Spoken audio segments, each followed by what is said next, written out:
Hi நேயர்களே, welcome to Madan movie matinee. லேட்டஸ்ட்டாக நான் பார்த்த படம் கொடி. தனுஷ் டபுள் ஆக்ஷனில் பண்ணிருக்கார். துரை செந்தில்ன்றவர் இயக்கியிருக்கார். இந்த படத்தில் த்ரிஷா ஹீரோயினாக வந்து வராங்க, ஒரு நெகட்டிவ் ரோல். இன்ஃபேக்ட் இந்த படம் வந்து Dhanush double role first time பண்ணுற ஒரு படம். அந்த படம் எப்படி இருந்தது அப்படின்றத பற்றி நம்ம துரை செந்தில் இயக்குனர் புதுயுகம் ஸ்டூடியோவுக்கு இன்னும் சில நிமிடங்களில் வந்த பிறகு அவரோடு விவாதிப்போம். So please join me. I hope will enjoy. நேயர்களே, கொடி படத்தினுடைய இயக்குனர் துரை செந்தில் புதுயுகம் ஸ்டூடியோவுக்கு வந்திருக்காரு. Let us welcome him. Thank you so much for coming. சொல்லுங்கள் கொடி படத்தை பற்றி. கொடின்ற பேர் ரொம்ப வித்தியாசமான பேராக இருக்குது. இதில் நல்ல பாலிட்டிக்ஸ் எல்லாம் ஹெவியான சப்ஜெக்டு. கொடினாக்கா கொடி இடையாளர்லாம் யூஸ் பண்ணக்கூடிய ரொம்ப சாஃப்டான ஒரு நேமு. அது ஒன்று தான் அப்படி வச்சிங்களா? பேருக்கும் படத்துக்கும் சம்மந்தம் இருக்கணும்னு அவசியம் இல்லை இல்லை? ஆமாம் சார், கண்டிப்பாக. பட் என்னென்னா சம்மந்தம் இருந்தால் இன்னும் ஆடடாக இருக்குன்றது இருந்துச்சு. ஸோ கொடின்றது வந்து எல்லோரும் டக்குன்னு அந்த இந்த கொடி மலர்கொடி அந்த மாதிரியான ஃபீமேல் எலிமெண்ட்டு கூட இருக்குன்றது ஃபஸ்ட்டில் சொன்னாங்க. பட் ஆனால் அனௌன்ஸ் பண்ணதுக்கப்புறம் எனக்கு வந்து ரெஸ்பான்ஸ் எல்லாமே வந்து கொடினா ஃப்ளாக் அப்படின்றது தான் எல்லாருக்கும் டக்குன்னு போய் சேர்ந்துச்சு. ஸோ இந்த கதைக்கு வந்து இந்த கொடின்றது ரொம்ப முக்கியன்ற மாதிரியான எனக்கு இது தோணுதுனால அதை பாலிட்டிக்ஸ் இருக்குது இல்லை முக்கியமாக இந்த படத்தில். அதனால் கொடி பாலிட்டிக்ஸுன்றது ரொம்ப அழகாக பொருத்தமாக இருக்குன்ற அது ஒரு முக்கியமான காரணமாக கண்டிப்பாக சார் இருக்கணும். ஓகே, தனுஷ் இது என்ன கால் ஷீட் எப்படி வந்து டிசைட் பண்ணி இது மாதிரி ஒரு படம் பண்ணணுன்றது எப்போ அக்ரி பண்ணிட்டீங்க ரெண்டு பேரும்? என்னோட முதல் 2 படமும் தனுஷ் சார் தான் ப்ரொடியூசர் சார். சிவகார்த்திகேயன் தான் நடித்தார். ஆமாம், 2 படமும் சிவகார்த்திகேயன் தான் ஹீரோ. 2க்குமே தனுஷ் சார் தான் ப்ரொடியூசர். அப்படியா? அப்புறம் நான் என்னோட முதல் ஸ்கிரிப்ட் வந்து தனுஷ் சாருக்கு தான் சொன்னேன். நான் வெற்றிமாறன் சார்கிட்ட அசோசியேட்டாக பாலுமேந்திரா சாரோட அசிஸ்டன்ட். நான் வெற்றிமாறன் சார்கிட்ட வந்து பொருளாதார இருக்கும்போது இருந்தீங்களா? அப்போ ஒர்க் பண்ணிட்டீங்களா? கணபதி அது ஒரு கணக்காலம் 2 படம் ஒர்க் பண்ணியிருக்கேன். அப்படியா? சரி. அந்த ஸோ அதனால நான் தனுஷ் சாருக்கு அப்போயே நான் ட்ரை பண்ணதுனால சார் வந்து வெளியில் நீங்கள் ஒரு 2 படம் வெளியில் பண்ணுங்க, நான் உங்களுக்கு பண்ணுறேன் அப்படின்னு சொல்லியிருந்தார். நான் ட்ரை பண்ண டைமில் கடைசியாக அந்த 2 படமும் அவரே ப்ரொடியூஸ் பண்ணுற மாதிரியான சூழ்நிலை அமைஞ்சுது. ஸோ அதுக்கப்புறம் 3வது படம் நாங்கள் காக்கி சட்டை ரிலீஸ் ஆன ஒரு 1 வீக்கில் சார் கூப்பிட்டு சொன்னாங்க, நம்ம பண்ணுவோம், கதை சொல்லுங்கள் அப்படின்னாங்க. ஸோ நான் ஒரு 1 வீக் 10 டேஸில் நான் அந்த லைன் சொன்னேன். என்கிட்ட ஆல்ரெடி இருந்த லைனு. கதை ரெடியாக வச்சுருந்தீங்களா முதல்லையே? லைனாக இருந்து தனுஷ்காக இல்லை சார். நான் ஜென்ரலி நம்ம லைன்ஸ் வச்சுருப்போம்ல சார், அந்த மாதிரியான ஒரு இதில் இந்த லைன் இருந்து நான் ஃப்ரெண்ட்ஸோட டிஸ்கஸ் பண்ணேன் என்னோடய டீமோட. எல்லாருக்கும் இந்த லைன் எக்ஸைட்டிங்காக இருந்தது. இது சொல்லலாம் தனுஷ் சாருக்கு, டபுள் ஆக்ஷன் இன்னும் பண்ணல அவர். ஸோ நிறைய இதில் யூனிக்கான விஷயங்கள் இருந்ததுனால இதை சொல்லுவோன்னு சொல்லிட்டு சார்கிட்ட சொன்னேன். அவருக்கு உடனே பிடிச்சிருந்தது. இமீடியட்டாக ஸ்டார்ட் பண்ணுவோன்ற மாதிரி தான் இது ஸ்டார்ட் ஆச்சு சார். ஓகே ஓகே சரி. பட் ஒன் திங், இந்த படம் இந்த டபுள் ஆக்ஷன் பழைய விஷயம்தான். பட் இந்த கேரக்டர்ஸ் கொஞ்சம் புதுசாக இருந்தது இல்லையா? இது ஐ திங்க் வந்திருக்கு அதுக்கு முன்னால். இது மாதிரி ஒருத்தர் வந்து ஒரு அரசியலில் இருக்க மாதிரியும் இன்னொருத்தர் அரசியல்லையே இல்லாமல் இல்லையா ஒரு ப்ரொஃபஸராக இருக்கிற ஒரு அது மாதிரி வந்திருக்கோ? இல்லை, எனக்கு தெரியல சார், எனக்கு வரலன்ற மாதிரி தான் தோணுது. இருக்கலாம். ரஜினி ஒரு படம் பண்ணிருக்காரு அது மாதிரி இல்லை? I think so. இல்லை, தர்மத்தின் தலைவனா சார், அதில் அந்த ப்ரொஃபஸர் கேரக்டர் இருக்கும். ப்ரொஃபஸர் வந்து ரவுடியாக இருப்பார். ப்ரொஃபஸராக இருக்கும்போது கில் பண்ணிவிடுவாங்க, ஞாபகம் இருக்கா? ஆமாம் சார். எஸ் ரைட்டா? அது சின்ன இது இருக்குது. பட் லாங் டர்ம் பேக் அது. கதை கம்ப்ளீட்லி டிஃப்ரெண்ட் இது. இந்த கதை கம்ப்ளீட்லி இது. ஓகே, அப்புறம் சொல்லுங்கள், தனுஷனுடைய அது எக்ஸ்பீரியன்ஸ் என்ன எப்படின்ற படத்தினுடைய இது எதெல்லாம் நீங்கள் லைக் பண்ணி எடுத்தீங்க? இந்த கதையினுடைய ஸ்க்ரீன் பிளே எப்படி டெவலப் பண்ணீங்க எல்லாமே? தனுஷ் சாரை பற்றி சொல்லணுன்னா வந்து அவர் வந்து ஒரு நேஷ்னல் அவார்டு வாங்கின ஒரு ஆர்டிஸ்ட்டு. நான் வந்து அவர் அசிஸ்டன்ட் டைரக்டராக இருக்கும்போது பார்த்துருக்கேன். அவரோட க்ரோத்தில் தொடர்ந்து நான் பின்னாடியே ஃபாலோ பண்ணிகிட்டே இருந்திருக்கேன், என்னென்னலாம் அவர் பண்ணிகிட்ருக்காரு அந்த மாதிரியான இதில் இருந்திருக்கேன். ஒரு இன்ஸ்பைரிங் பர்சனாலிட்டி தான் தனுஷ் சாரை பொறுத்த வரைக்கும். ஏன்னா எல்லா துறையிலையும் அவருக்கு ஒரு இன்ட்ரெஸ்ட் இருக்கும். அவருக்கு அதில் தெரிஞ்ச விஷயங்கள் நிறையா இருக்குது. அதுதான் ஏன்னா அவர் த்ரோட்டாக அவரை இது பண்ணிட்டு வரும்போது எனக்கு அவர்கிட்ட பிடிச்ச விஷயம். இந்த படத்தோட ஷூட்டிங்கில் கூட நான் வியந்தது என்னென்னா 57 நாள் ஷூட் பண்ணோம்.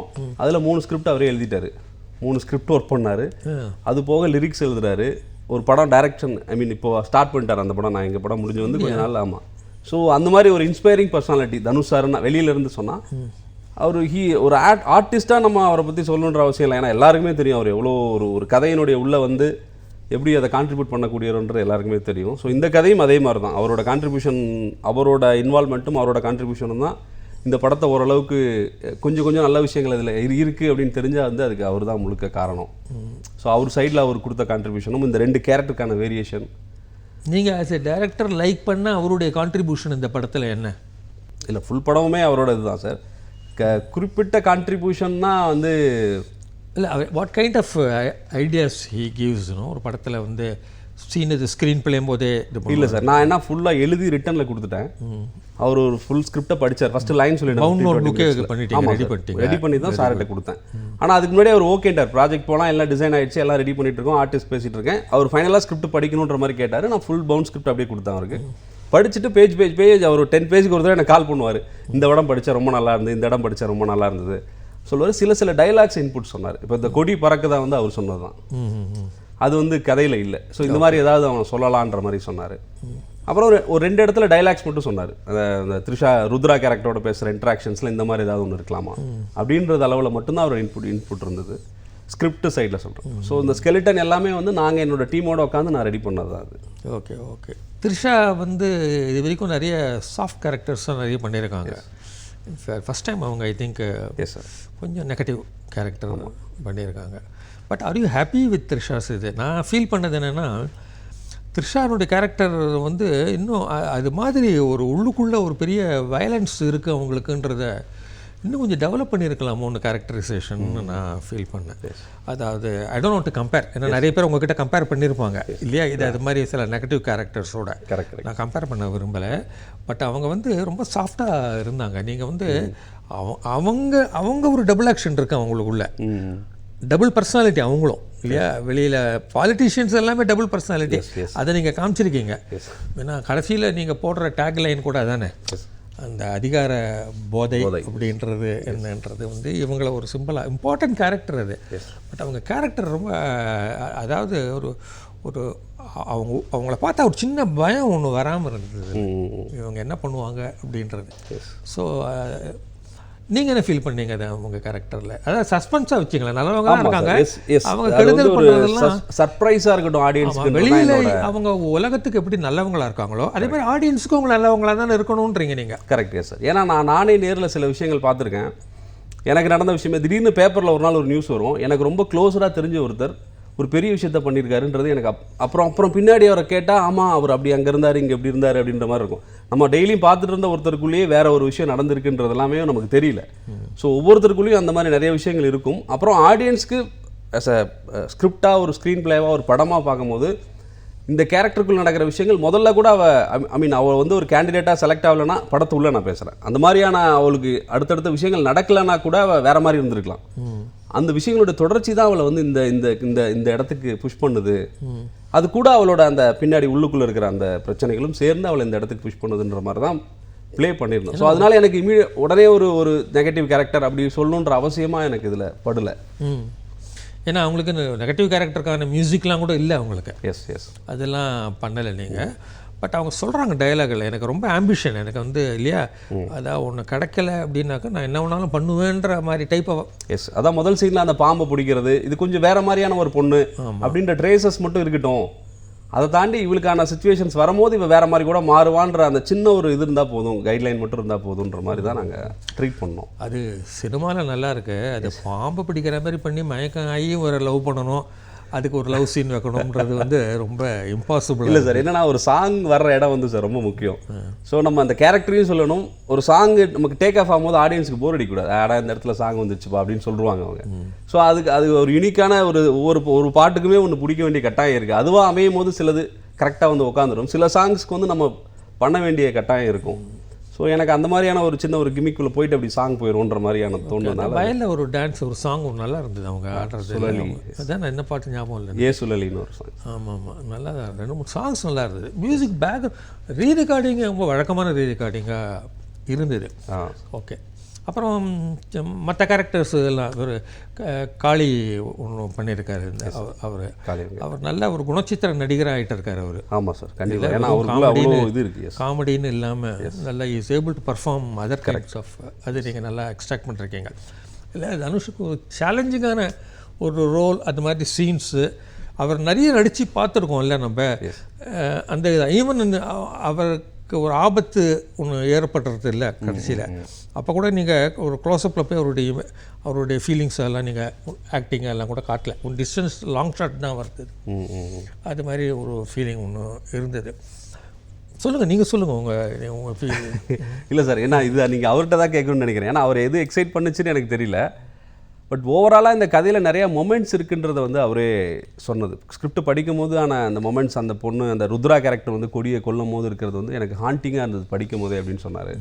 ஸோ ஒரு கதையாக தான் அவர் இதை பார்த்தாரு. இந்த கதை வந்து அவருக்கான ஸ்பேஸில் இருக்கிற மாதிரியும் அவர் நினச்சாருன்றது தான் எனக்கு அப்படி தான் தோணுது. அதை தாண்டி அவருக்கு எது எக்ஸைட் பண்ணுச்சு இந்த கதையில், இன்னும் வேறு என்ன நம்ம இது பண்ண முடியுன்றதெல்லாம் அவரோட பாயிண்ட் ஆஃப் வியூவில் தான் தெரிஞ்சுக்கணும்னு நினைக்கிறேன். ஓகே ஓகே, நீங்கள் you have to defend your picture.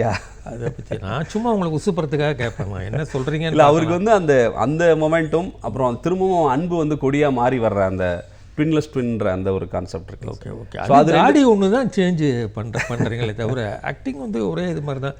நீங்கள் வந்து கொஞ்சம் வித்தியாசமாக காட்டணுன்ற ஆங்கிளில் இது பண்ணல. குரலில் ஒரு ஸ்லைட் சேஞ்ச் இருந்தது. Correct yes. இல்லை, ஆமாம் சார், அது கொஞ்சம் அந்த கேரக்டர் கொஞ்சம் பேஸ்லேயே இருக்கும், கொடி கேரக்டர். ஆமாம், இது கொஞ்சம் இதில் பேசுகிற மாதிரி இருக்கும், சாதாரணமாக பேசுகிற. இல்லை, அது ஒரு சின்ன சேஞ்சு. ரெண்டு பேரும் பேசும்போது தெரிஞ்சுது அந்த ஒரு இது. அதுதான் இந்த படத்தில் நான் ஃபீல் பண்ண ஒரே ஒரு இது. த்ரிஷாவுடைய கேரக்டர் ப்ளஸ் இவருக்கு இன்னும் சேலஞ்சிங்காக ஒன்று பண்ணியிருக்கலாமோ ஒன்று. அதாவது கதை வந்து ரொம்ப இன்ட்ரெஸ்டிங்காக, பல சீன்கள் வெரி இன்ட்ரெஸ்டிங்காக இருந்தது. படம் எங்கேயுமே போர் அடிக்கலை. ரொம்ப ஒரு விறுவிறுப்பாக என்ன ஒரு வித்தியாசமான கதை நம்ம படம் பார்த்துட்ருக்கோம் அப்படின்ற ஃபீல் நிஜமாகவே இருந்தது. ப்ராப்ளி பிகாஸ் இந்த அரசியல் இதெல்லாம் வருவது, நீங்கள் அரசியல்லையும் இன்னும் டெப்த்து இன்னும் போயிருக்கலாமோ அப்படின்னு எனக்கு அதுதான் இந்த படத்தில் ஃபீலிங். நெக்ஸ்ட் லெவல் போயிருக்கக்கூடிய பாசிபிலிட்டிஸ் இருக்கிற படமாக இருந்தது அது. நீங்கள் அதை பெரிய இது பண்ணிகிட்ருக்கீங்க. ப்ராபப்ளி வில் டூ ஃப்யூச்சரில் அதெல்லாம் நீங்கள் இன்னும் பண்ணக்கூடிய திறமை நிச்சயமாக உங்களுக்கு இருக்குதுன்னு நான் நம்புகிறேன். ஆக்சுவலி படம் நீங்கள் ஒரு அரசியல் கொண்டு வந்தீங்கன்னா, நீங்கள் சத்யராஜ் நடித்தார் ஒரு அரசியல் படம், அமைதிப்படை ஒரு படம் நடித்த மாதிரி ஃபுல் அரசியல் அப்படின்னு ஒரு எதிர்பார்ப்பு ஒன்று வருது. இந்த அரசியல் has got so much of depth. அதனால் ஒரு பக்கம் இன்னொரு பக்கம் ரொமான்ஸு, அது ரொம்ப நல்லா இருந்தது. இன்ஃபேக்ட் எதிர்கட்சியில் இருந்துட்டு த்ரிஷாவும் வரும், ரெண்டு பேரும் இந்த ரொமான்ஸ் வந்து இது வரைக்கும் யாருமே அட்டம் பண்ணாது. அவள் தனியாக டிபார்ட்மெண்டலைஸ் பண்ணிடுறா. இது பர்சனல், இது வேறு, அரசியல் வேறுன்றது நல்லா இருந்தது. அது பாசிபிளா அப்படின்னு யோசிக்க தோன்றுறது இல்லை. அது மாதிரி ஒரு அதே சமயம் கிளாஷ் பண்ணிக்கிறாங்க அவங்க அப்பப்போ. நான் விடமாட்டேன், நான் ஜெயிச்சே காட்டுவேன், உன்னை ஒரு கை பார்த்துருவேன்ற லெவலில் வார்னிங்ஸ். மோர் தென் தனுஷ், த்ரிஷா தான் சொல்கிறாங்க அதை. இல்லை, அது நீங்கள் டயலாக் அது மாதிரி ஒன்றும் எழுதியிருக்கீங்க. நிறைய இடங்களில் டயலாகும் இன்ட்ரெஸ்டிங்கான ஒரு அரசியல்ன்றது அந்த பக்கம். இன்னொரு பக்கம் இதில் கொலை அதெல்லாம் ஒரு பக்கம் ஒன்று வருது. இன்னொரு பக்கம் டபுள் ஆக்ஷன். இது 3 நாள் எடுத்துட்டீங்களோ அப்படின்றதுனால ப்ராபப்ளி எனக்கு சைக்கலாஜிக்கலாக இல்லை. இப்போ எங்கள் வீட்டு பிள்ளையெல்லாம் பார்த்தீங்கன்னா இந்த டபுள் ஆக்ஷன்லேயே தான் இருக்கும் கரெக்ட் ஹோல் படம். இல்லை, இதில் வந்து அதை தாண்டி மற்ற அரசியல்லாம் வருது. அரசியலில் இன்டெப்த்தாக போய் அரசியலினுடைய நுணுக்கங்கள் அதெல்லாம் நீங்கள் காமிச்சிருந்தீங்கன்னா அது வேறு விஷயம். அது முழுக்க காட்ட முடியாத ஒரு இதுன்னு அப்படின்றது என்னோடய அப்சர்வேஷன். நீங்கள் இதுக்கு என்ன பதில் சொல்லுவீங்க? எனக்கு நான் இப்போ ஸ்கிரிப்ட் பண்ணும்போது எனக்கு ஒரு படம் மைண்டில் ஓடும்ல சார், எனக்கு சில ஹோல்டெல்லாம் இருக்கும்ல சார். இந்த படத்தை நம்ம 2 hours 20 minutes சொல்லும் போது எங்கெல்லாம் நமக்கு ஹோல்டு இருக்கும், நம்ம இங்கெல்லாம் பிடிக்கலாம் ஆடியன்ஸை, இங்கெல்லாம் அவங்கள இது பண்ண வைக்கலாம், இங்கெல்லாம் என்கேஜிங்காக வைக்கலாம் ஒன்று இருக்குல்ல சார். அது வந்து எனக்கு வெறுமனே இப்போ 100 வருஷம் ஆச்சு இந்தியன் சினிமாவில், தமிழ் சினிமாவில் ஒரு மேக்ஸிமம் அது உள்ளே நம்ம டிஸ்கஸ் பண்ண கதைகளோட ஸ்கெலிட்டன் இருக்குல்ல சார், அது உள்ளே எனக்கு ட்ராவல் பண்ணுறதுக்கு இன்ட்ரெஸ்ட் கிடையாது. இப்போ நீங்கள் ஒரு டபுள் ஆக்ஷன் படம்னா ஆரம்பித்தோடனே டபுள் ஆக்ஷன் படமாக தான் இருக்கும், முடிகிற வரைக்கும் டபுள் ஆக்ஷன் படம்.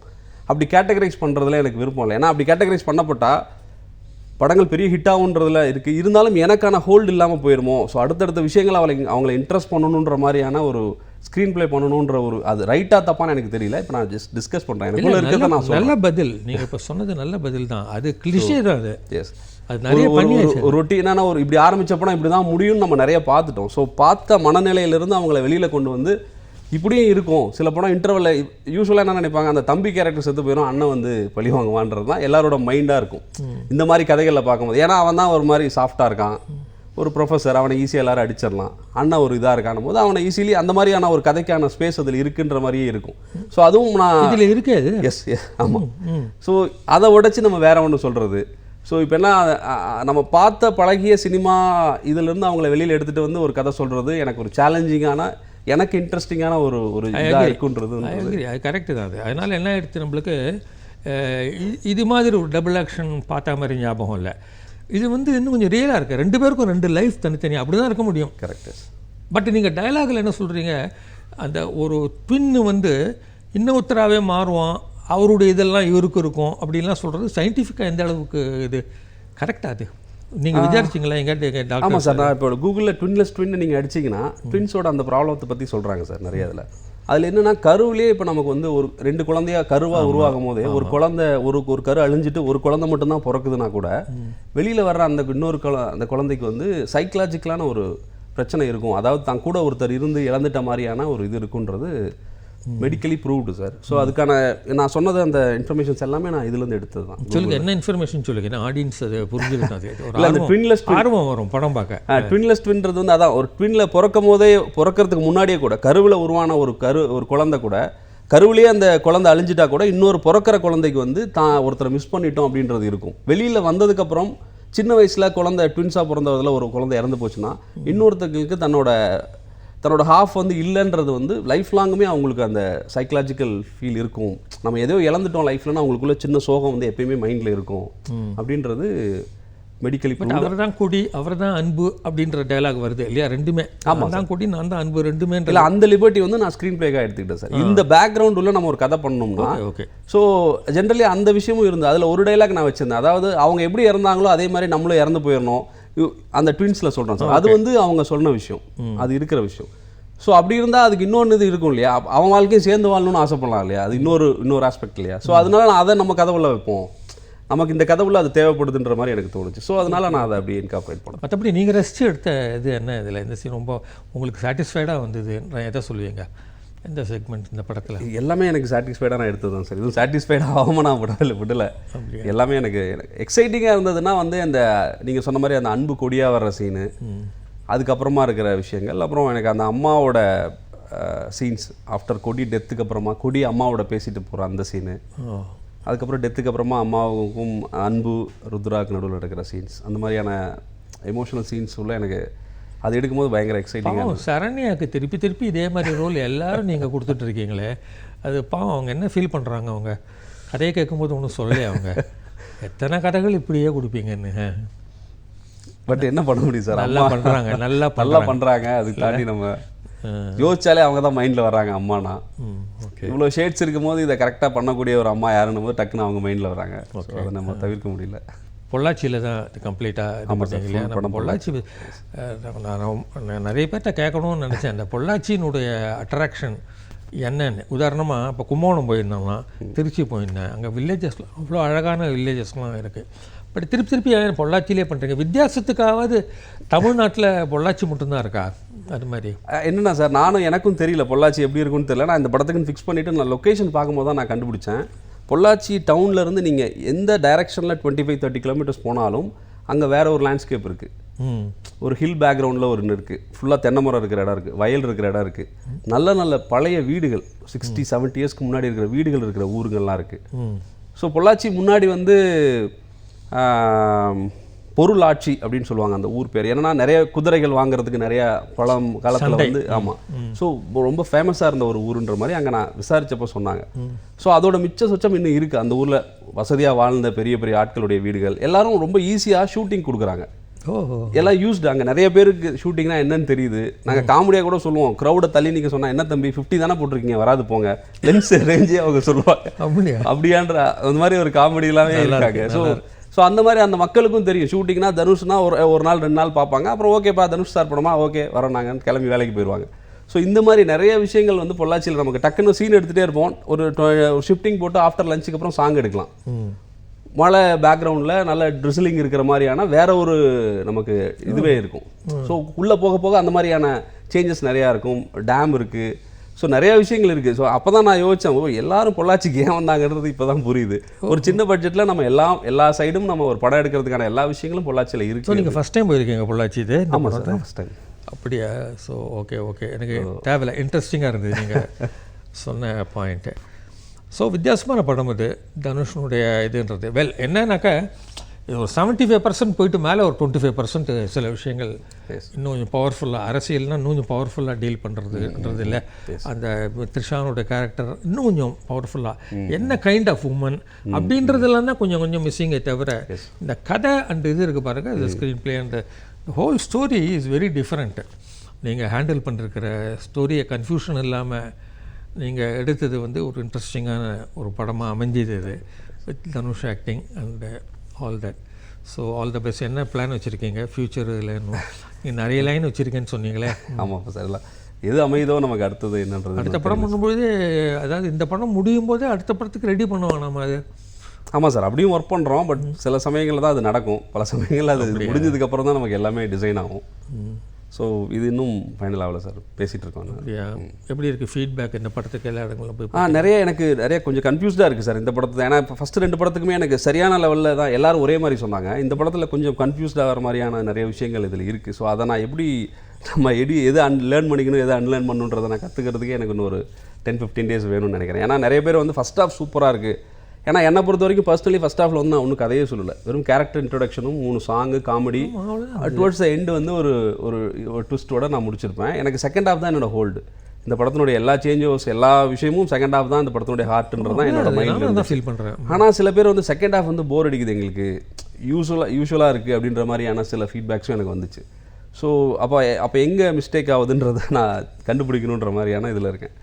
சில லாஜிக்ஸ் லூப் ஹோல்ஸும் கேட்டாங்க, அதை நான் அடுத்தடுத்த படங்களை ரெக்டிஃபை பண்ணணுன்ற மாதிரி யோசிச்சிருக்கேன். ஏன்னா சாதாரணமாக விட்டுறக்கூடாது, இனிமேல் லாஜிக்கலாக நமக்கு தோன்ற விஷயங்களை கூட ஓகே இது ஸ்க்ரீன் பிளேல மறந்துடுவாங்க அப்படின்ற மாதிரி விடக்கூடாதுன்றதுல கொஞ்சம் இதெல்லாம் அந்த இதுவா. ஆமாம் சார், அதுவும் சிலது வந்து எலெக்ஷன் முடிஞ்சோடனே ஒரு கேண்டிடேட் செத்தோடனே எப்படி எலெக்ஷன் நடக்குவாங்க அப்படின்ற ஒரு கொஷின் ரைஸ் பண்ணாங்க. அது ஆக்சுவலி நான் வேணும்னே நாங்கள் விட்டது தான். ஏன்னா ஒரு டைம் லேப்ஸ்க்கு அப்புறம் அது நடக்கும். ஏன்னா அது டைம் லேப்ஸில் எனக்கு வந்து சொல்லுறதுக்கான மேட்டர் எதுவுமே கிடையாது. என்னோட பிளே வந்து அடுத்தது அதுக்கப்புறம் என்ன நடக்குன்றது தான் ஆடியன்ஸுக்கும் கேள்வி. ஓகேடா செத்துட்டான், அதுக்கப்புறம் என்ன அப்படின்னா கதை அவங்களை எதை இன்ட்ரெஸ்ட் பண்ணும், நான் என்ன சொல்ல வரேன்றது தான் எனக்கு முக்கியமாக இருந்தது. அந்த லாஜிக்கை வந்து நான் ஃபீல் பண்ணுன்ற தேவைக்குள்ளே அது நான் என் மைண்டில் இருந்தாலும் நான் அதுக்குள்ளே நான் போகலை. ஸோ அதெல்லாம் இன்னும் கொஞ்சம் கேர்ஃபுல்லாக டீல் பண்ணணுமோன்ற மாதிரியான ஒரு சின்ன இது இருக்குது. இல்லை நான் ஒன்று சொல்கிறேன், அதாவது ஒரு படம் முடித்ததுக்கப்புறம் நீங்களே அதை கிரிட்டிக்கலாக பார்க்குறதும், ரிவ்யூஸ் இப்போது பேனா கையில் இருந்ததுன்னா யார் வேணாலும் ரிவ்யூஸ் எழுதலான்ற மாதிரி வந்துடுது. உங்களுக்கு வந்து இந்த எஸ்எம்எஸ் இது ட்விட்டர் கிட்டர்லாம் வந்ததுக்கப்புறம் எல்லாரும் பார்வையாளர் எல்லாருமே வந்து பார்வையாளர்கள் அத்தனை பேரும் ரிவ்யூ. அதை உங்களை போட்டு குழப்ப வேண்டிய அவசியம் இல்லை. இது பிக் கேன்வாஸ்ன்ற ஃபீலிங் இந்த படத்தை பார்க்கும்பொழுது இருந்தது. இது ஒரு சின்ன ஒரு லோ பட்ஜெட் படம் மாதிரிலாம் தெரியல, கேன்வாஸ் வந்து பெருசாக இருந்தது. தனுஷ் 2 ரோல் அப்படின்றதுடைய முக்கியத்துவம் இந்த படத்தில் இருந்தது. தப்பாக தெரியல எனக்கு. என்னன்னா இந்த படத்தினுடைய நெக்ஸ்ட் லெவல் இன்னும் போயிருக்கலாமேன்றதுக்கு நீங்களே சொன்னீங்க லாஜிக் இதெல்லாம். அது ஓப்பனாக ஒத்துக்கிறீங்க, அதை நான் அப்ரிஷியேட் பண்ணுறேன். In fact which means you will grow. அடுத்தடுத்த படங்களில் நீங்கள் வந்து ஒரு பெரிய டைரக்டர் ஆவீங்கன்றதுக்கான அறிகுறி இது. So I wish you all the best. Thank you so much. Thank you very much for coming. Thank you so much sir. உங்களோட டிஸ்கஸ் பண்ணுறது எனக்கு ரொம்ப எக்ஸைட்டிங்கான ஒரு விஷயம். ஒரு படம் முடிகிற போது போன படத்துக்கு நான் வந்து பேசிட்டு போனதுக்கப்புறம் அதை ஃபீல் பண்ணேன். ரொம்ப thanks sir. Thank you so much. நேயர்களே, there were quite a few letters asking me, அதாவது ஹாலிவுட் இதை வந்து நீங்கள் விட்டுட்டீங்களா கொஞ்ச நாளாக அப்படின்னு சொல்லிட்டு ஒரு கேப் விழுந்து போச்சு. ஹாலிவுட் படங்களை பற்றியும் பண்ணணும் அப்படின்னு சொல்லிட்டு கடிதங்கள் வந்திருக்கு. சரி, it depends on the time also. அதாவது தமிழ் படம் பண்ணிவிட்டு ஒரு டைம் கிடைக்கும்போது தான் ஹாலிவுட் படம் பண்ண முடியுது. இந்த வாட்டி ஒரு படம் என்ன பண்ணலான்னு பார்க்கும்போது, இன்ஃபேக்ட் இப்போ ரீசெண்டாக தியேட்டருக்கு ஒரு படம் ஒன்று வந்தது. அது வந்து ஆக்சுவலி 4th படம், ஒரே படத்தை 4வது முறையாக எடுத்த ஒரு படம். ரொம்ப ஃபேமஸான தலைப்பு, நீங்கள் எல்லாருமே கேள்விப்பட்டிருக்கலாம், த மெக்னிஃபிசன்ட் 7. அதாவது அதே டைட்டிலில் தான் இந்த படம் ஒன்று வந்தது. இந்த படம் சரியாக போகலை. காரணம் என்ன, 1960 தான் முதல் படம் வந்தது.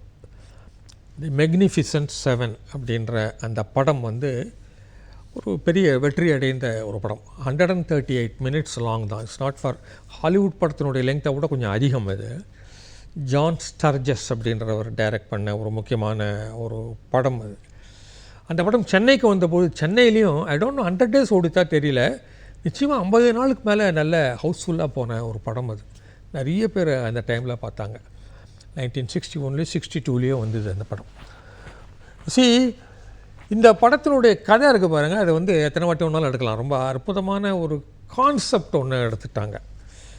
அதாவது மெக்சிகோவில் ஒரு வில்லேஜ், அந்த வில்லேஜை வந்து திருப்பி ஒரு பேண்டிட்ஸ், ஒரு கொள்ளை கூட்டம் வந்து அட்டாக் பண்ணும். அதை நினைக்கும் போதெல்லாம் அங்கே உள்ளே வந்து அங்கே இருக்கிற நெல் அரிசி இருக்கிற அவங்க சேர்த்து வச்சுருக்கிற பணம், பாத்திரங்கள், பெண்களை வந்து இது பண்ண பலாத்காரப்படுத்துறது, இது மாதிரிலாம் ஒரு அட்டகாசம் பண்ணிவிட்டு திரும்பி குதிரையில் போயிடுவாங்க.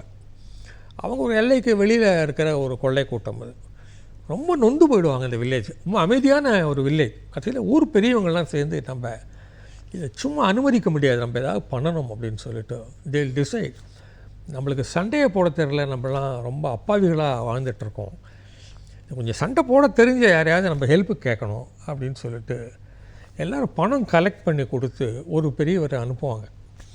அவர் ஊருக்குள்ளே போய், கிராமத்துலேருந்து மெயின் ஊருக்குள்ளே போய் தேடி கண்டுபிடிச்சி ஒருத்தரை பார்ப்பார். அவர் ஒரு கௌபாய், அவர் கன் ஃபைட்டில் கெட்டிக்காரரான ஒரு லீடர்.